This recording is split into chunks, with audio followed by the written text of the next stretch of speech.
Ada kata konkret dan imaji, yaitu menimbulkan kesan visual, pendengaran atau perasaan.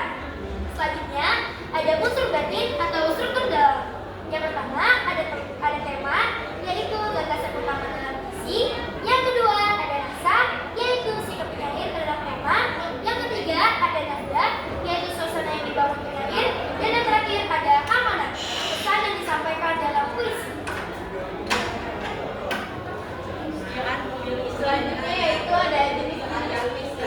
Yang pertama itu ada puisi lama. Cirinya terikat aturan, anonim, lisan, dan pola tetap.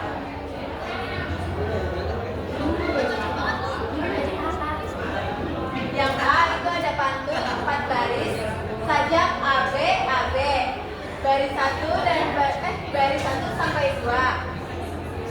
Sampiran 3 sampai 4 isi. Contohnya naik kapal ke Pulau Burung, membawa buah dan kelapa muda, belajar tekun sepanjang waktu agar kelak hidup bahagia.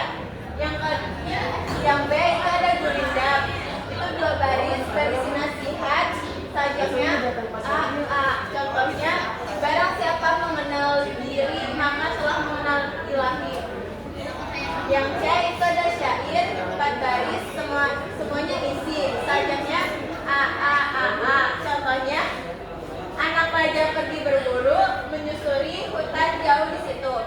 Bertemu kijang berlari teguh, dikejar terus tak kenal jemu.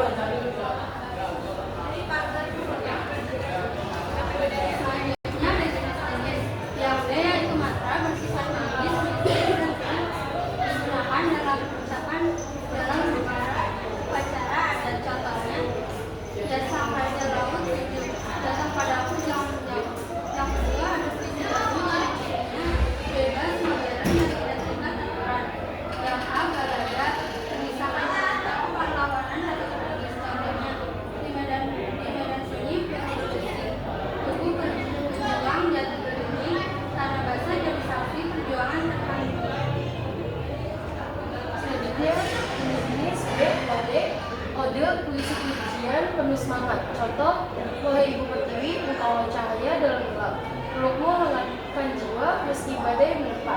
Dan C, satire, puisi kritik sosial, tajam tapi halus. Contoh, pemimpin duduk di singgah sana, rakyat mengenai sisa makanan.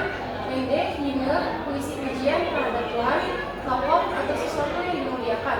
Contoh, Tuhan engkau terang abadi, dalam doa bersimpuh sunyi.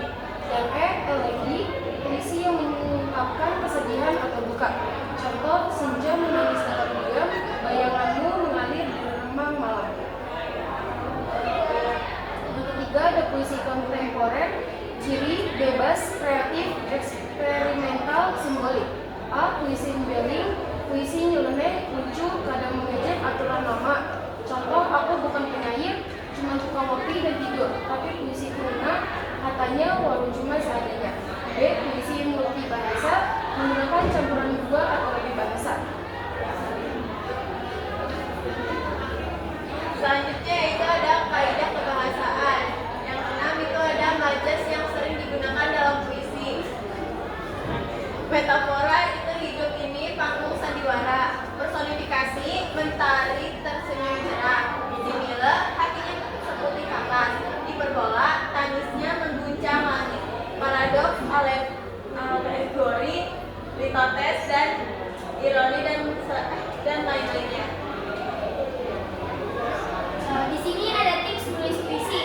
Tips menulis puisi itu ditentukan tema dan suasana, lalu gunakan bahasa yang indah dan padat makna, dan tambahkan majas untuk memperkaya puisi.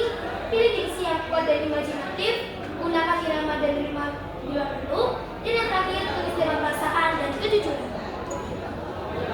Terakhir ada kesimpulan, puisi adalah salah satu bentuk karya sastra tertua dan terindah yang digunakan untuk mengungkapkan perasaan, pikiran, dan pengalaman hidup manusia. Dengan gaya bahasa yang khas dan makna mendalam, puisi tidak hanya menyentuh rasa, tapi juga menyampaikan nilai moral, kritik sosial, dan keindahan estetika. Melalui berbagai jenis dan bentuknya, puisi terus berkembang mengikuti zaman, dari puisi lama yang terikat aturan hingga puisi kontemporer yang bebas dan eksperimental. Dengan memahami unsur-unsur puisi, jenis-jenisnya, serta teknik menulisnya, kita tidak hanya belajar menyusun kata, tetapi juga menyelami makna kehidupan lewat bahasa yang hidup. Puisi adalah jiwa yang bicara.